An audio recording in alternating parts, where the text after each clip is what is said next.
final score, Wrexham 2, Wigan Athletic 1. Brilliant way to end the year. What a result that is, because for my money, Wigan put in the best performance anyone's put in at the Stoke Kairos this season, apart from us. And we're lucky not to get something out of the game. Trouble with coming to play at the racecourse, of course, apart from anything else, is you're coming up against a team that genuinely expects to find a way to win the game one way or another. And the other problem is you're also coming up against Stephen Fletcher, who has now scored off the bench in our last 3 home games, is the first Wrexham player to score 3 goals as a substitute in 1 month, and is second behind Steve Buxton, who was a terrific player off the bench in the 1980s, in terms of the most goals scored by a substitute at the racecourse. Yeah, the odds are stacked against you when we've got a team that can turn to a guy with that sort of record. But Wigan were very, very good. Like I said, I was really impressed with them.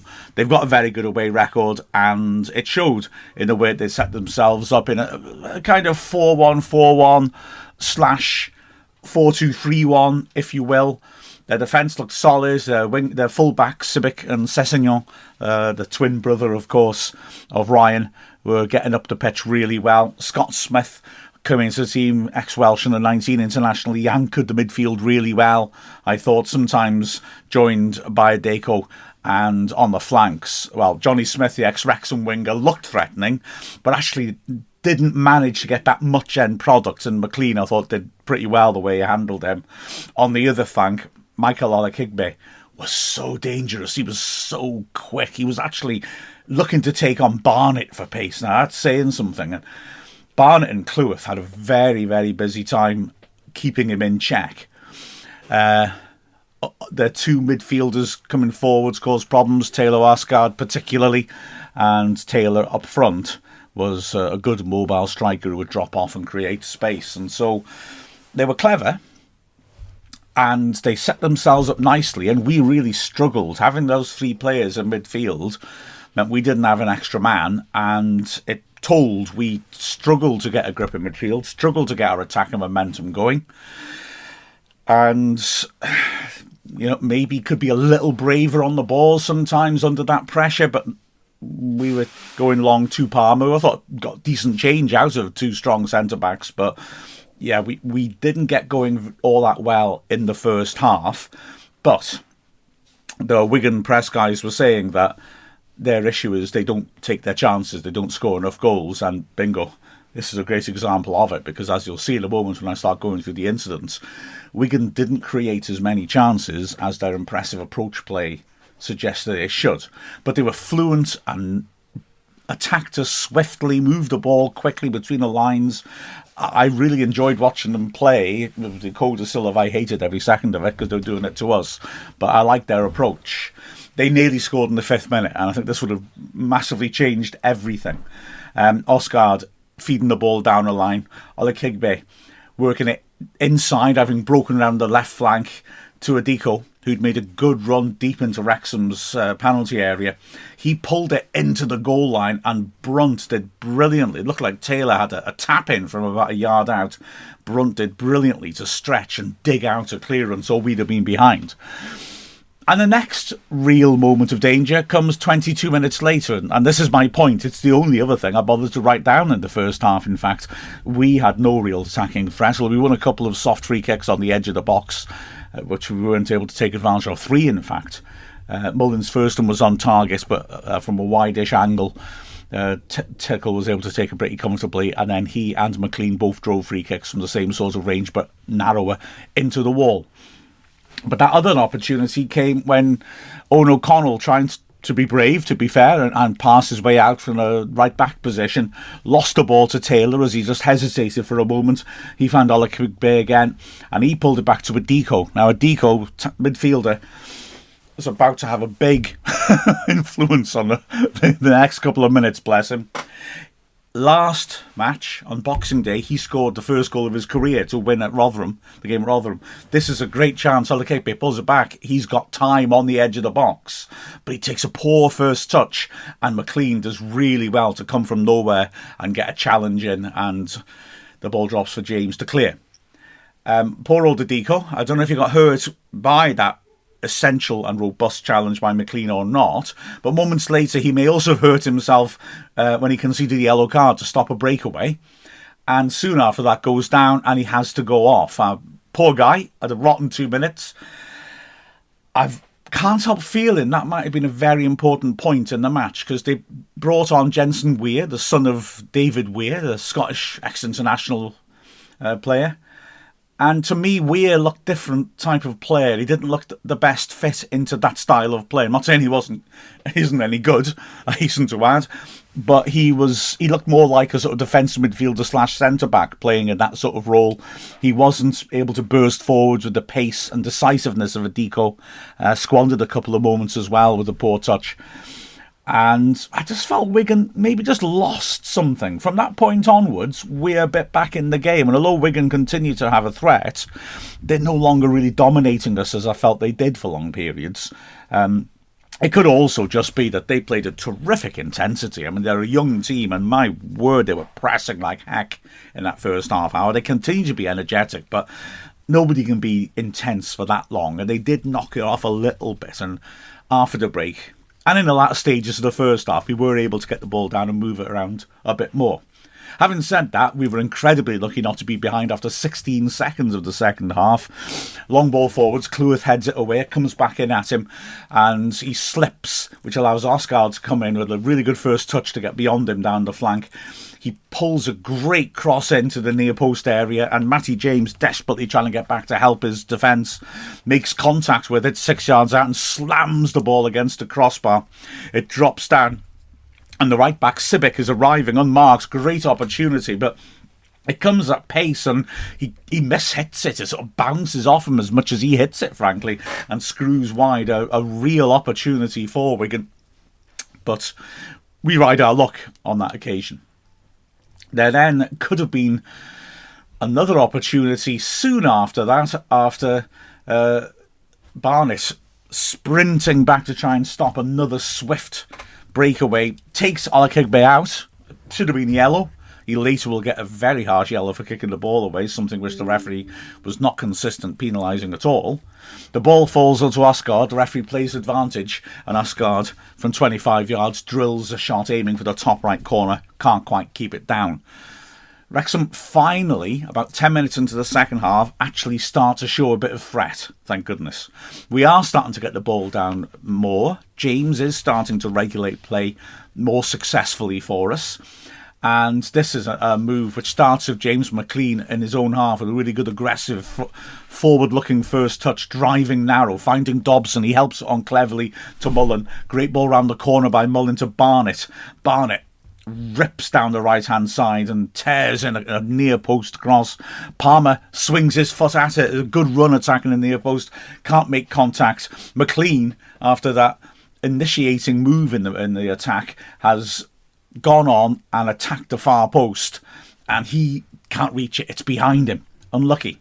But Barnett now starting to get into the game as an attacking force, and this is really, really relevant because 5 minutes later he's put in another couple of good crosses, one of which has led to the opening goal. We have one more scare though. This is self-made, as the ball is played back by Matty James to Mark Howard, and he misjudges his clearance, slices it horribly, and is terribly lucky, A, that it doesn't just go straight into the net because the backspin sends it wide. It goes just wide for a corner. And B, that he doesn't mishit it straight to Taylor, who's coming to challenge him. Scary moment, but we survive it. We also survive a big chance from the corner. Like I said, they could have scored more than one. Corner's whipped in to the far post. Sibic is arriving, having got goal side of McLean. He has a little tug of his shirt, not enough though to explain what happens, because Sibic I think just overruns the ball a little bit and faced for the second time in 13 minutes with a 6-yard box chance, heads it in the other direction when it looked like he was just going to come in and knock it into half empty net. Wrexham responds. 2 minutes later, we'll be ahead. And in between that chance and the goal, Wrexham carve out another opportunity. This time it's Lewis Brunt, who did a good job looking to drive forwards from his left-sided centre-back position into midfield to make an extra man. He does really well on this occasion, carries it a long way, feeds Palmer, and then continues his run. Palmer holding it up well, back to goal, feeds it back to Brunt. Possible shooting position for him, but Brunt is calm and sensible because he sees Barnett coming around on the overload on the right, feeds him in. Barnett with another tempter of a cross torn into the goal mouth, and Mullin lunging at the far post in front of an unguarded goal is a fraction short of diverting it, and he just can't quite reach it. Wrexham frustrated, but very soon afterwards we have the goal. Barnett and Dobson combining really nicely down the right-hand side. Dobson giving it to Barnett and then making a run down the right flank that takes defenders with him and opens up the situation for Barnett to cut in on his left foot and have a go at Sessegnon, who's totally isolated now in the corner of the box. Sessegnon's a good player, but I think with the ball probably is more his thing than without. Barnett gets past him a bit too easily on the inside, and then on his left foot hits a powerful shot. It's on target, it's Barnett's goal, but it takes a deflection off Aimson, which sends it cruelly spinning at pace into the bottom left corner. Looking at it again, just for a moment, I thought maybe Mullin had scored it, actually, because he attacks the deflection, and again, he's a fraction short of tapping it into the empty net, but it goes in anyway. Barnett has the opening goal after 5 minutes in which he really showed what he can do with his quality, both crossing and shooting. And Wigan, to be fair, respond well. Brunt tries to drive forwards a couple of minutes after the goal, but when the move comes to nothing, Wrexham have to reorganise. McLean does well, dropping in alongside James to try and cover for Brunt as they break forwards, and Olakigbe sweeps across in from the left-hand side. McLean heads it away from the position Brunt's desperately trying to get back to, and Sibic, his third chance of the half, this one not an easy chance, takes it on the chest 20 yards out and then tries a dipping volley which is just wide of the left post, also by far his best effort.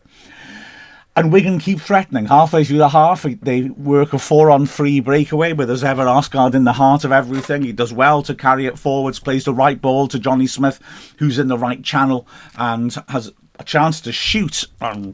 With hindsight, I bet he wish he did, because he pulls it back and his three teammates, who are all attacking the 6-yard box, are cut out by the cross. He puts it in behind them. Wrexham respond immediately with a double change. We're still getting outnumbered a bit in midfield, so when we do that thing where we swap the two strikers over, Elliot Lee is one who comes on, which means that he can just drop off in midfield a bit more naturally to help us with our build-up play. And Stephen Fletcher, of course, comes on. Palmer and Mullin come off. And we all know what Fletcher's about to do. There's a certain inevitability about it in December, isn't there, that he'll come off the bench and score. And we go close to making it 2-0 when Brunt again makes a good surge, feeds the ball out to Barnett, and he swings a good cross in once more. Brunt gets on the end of it, just arrives maybe a little bit too soon though, and gets a looping header, which goes just wide of the right post. But to be fair, Tickle would have had it under control anyway. And a minute later, it's 1-1, and Wrexham, well, caught out really. A disappointing goal to concede from the centre-back's point of view. But apart from that, I thought the centre-backs did really well. But this is Silko Thomas, who's been brought on, a little surprisingly for me. Olakigbe was removed, but Thomas cuts inside.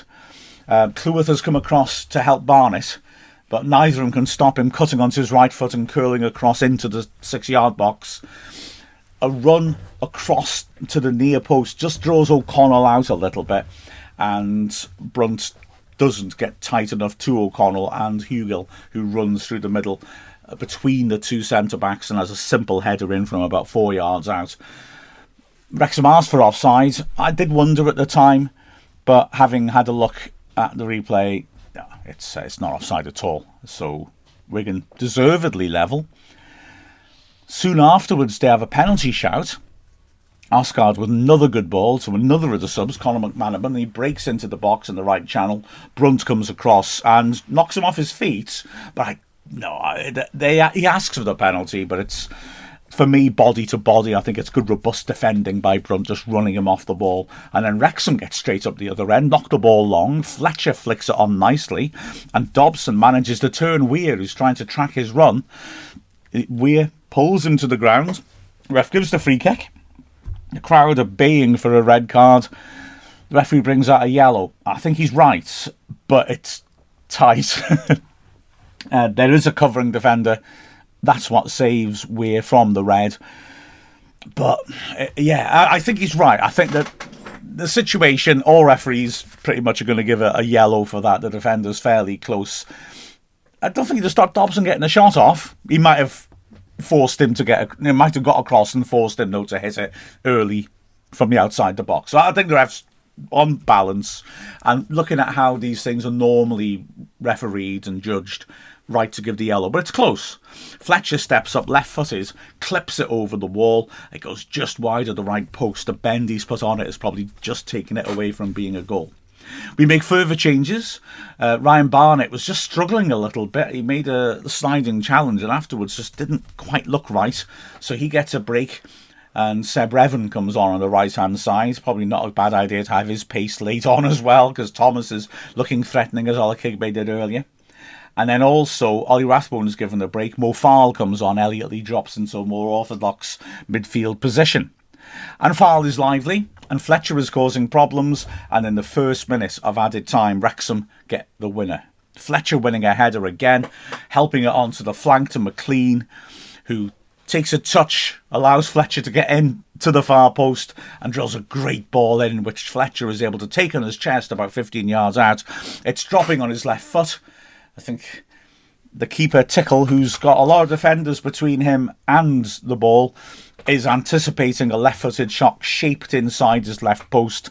But Fletcher, the canny striker that he is, pulls it to the right post and drills it perfectly inside that right post, bottom corner. Tickle just can't get across to it, and Fletcher goes nuts, charging down the side of the pitch in front of the Macron stand, absolutely loving every moment of it. Have a look at the highlights. Have a look at Mo Farrell's reaction. Is brilliant. He runs into the crowd and he's just got his head in his hands. He's astounded. Fletcher's done it again. Incredible. Wigan have 6 minutes of added time, and we go further to the game than that. We have another minute or two added on, and right at the end they win a corner. Tickle, who's a big keeper, comes charging up. Everyone's in the Wrexham box. The ball comes in. Wrexham deal with it, and the referee, who looked a little bit like he was convinced by the Wigan players to give him the chance to take the corner and have that opportunity, blows for full time, which of course we're delighted with, although I've got a slight thing to whinge about here, and I know it's a slight thing. Alright, there's nothing in the rules saying you should give a team a chance to score. The ref can just say, no, you haven't got time for that, time's up, we've gone off the pitch. We don't know if he intended to do that or not, but the convention seems to be, if a team's got a chance to score, you let them have that opportunity and then you blow. Well, why doesn't that apply to us then? Because the ball's cleared from the corner.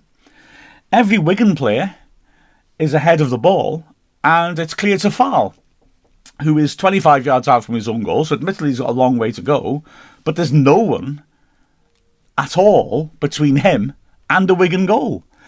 He just thrashes it away because he hears the whistle as it drops for him. Come on, ref, let Mo have a goal. Because unless he makes a very bad decision, he's going to score from that position, surely. So, yeah, my little tiny gripe at the end. I know it's absolutely nonsensical for me to start moaning like that, but hey, I'm absolutely nonsensical, and I like a good moan. Anyway, looking at the performances, well, Howard was not worked enough, was he? Didn't have any difficult saves, in all honesty. His scariest moments with that slice that he had himself. The centre-backs, I thought, all did well. I mean, Cleworth had a difficult person to handle. I think on general he did very well, actually. He certainly wasn't able to come forward as much as I think he'd have liked to, because Wrexham were aware of the threat of Ola Kigbe and then Thomas on that left flank. Brunt, I think I'm going man of the match. I mean, I think he'll feel maybe he could have covered the goal a bit better, honestly, which makes me wonder whether I should say man of the match or not, but he did very well. Defensively, he was very strong, and he did well coming forwards, getting into midfield and helping us out as well, so did really well.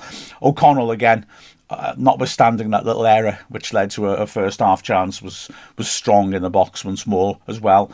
He had to really track Taylor around, stepping into midfield sometimes to try and deal with his movement, but he did that successfully. Barnett has, like I said, a lot more defending than we'd normally want to see him have to do, and Ola Kigbe, again, like I said, caused problems, but Barnett had his moments as well coming forwards. He defended okay against dangerous players. And he broke forwards and got that assist, got a few more telling crosses that could easily have been assists as well. So he gave us some good quality up front. McLean, I thought, did well. He dealt well with Johnny Smith, who was subbed after about an hour or so, and also, again, drove forwards well. And he provided his own high-quality assist as well. Matty James was comfortable in possession. They were putting a player on him in order to try and stop him from making the play, but he was good on the ball. Rathbone, full of energy as ever, maybe wasn't quite able to affect the game, and we had the ball as much as he likes to, but still had a solid enough game. But I say Wigan's midfield was solid. I think Dobson, the pick of those three, he was trying to get up the pitch and get at Wigan. In the first half, he tried a few attempts at killer balls, which didn't work out, but it was a good idea and a good attitude, and he was trying to get us on the front foot and trying to make things happen. His movement allows the first goal to happen too, and he showed good energy and competed well for the ball. Up front, Palmer, I thought, again, had a good game. Did well against two big centre-backs, held the ball up well, won his fair share of headers. Mullin, again, it was a little unlucky. Again, lots of energy, lots of movement, very close to reaching two balls in the 6-yard box, one of which was a goal anyway, to be fair. But again, looked lively. And then off the bench, and by the way, apart from it being great news that Elliot Lee came on, great to see Arthur Okonkwo on the bench as well. He wasn't needed, thankfully. Although the way it's been going with goalkeepers for us, you could never assume that. But yeah, Lee was very lively when he came on, did a good job in support of Fletcher, who was fabulous, of course, did such a great job. Farr was energetic when he came late on. Revan didn't have all that much to do, in all honesty. But that's a great way to end the year. We had to fight for it. We had to fight for a few of those home wins lately, haven't we? And we left it late, like we have for a few home games lately. But they're wins, they're points in the bank. And with the other scores really going well for us, what is it? The rest of the top 5, none of them won. We'll take that, won't we? With the final score of Wrexham 2, Wigan Athletic 1, I'm Mark Griffiths from Wrexham AFC.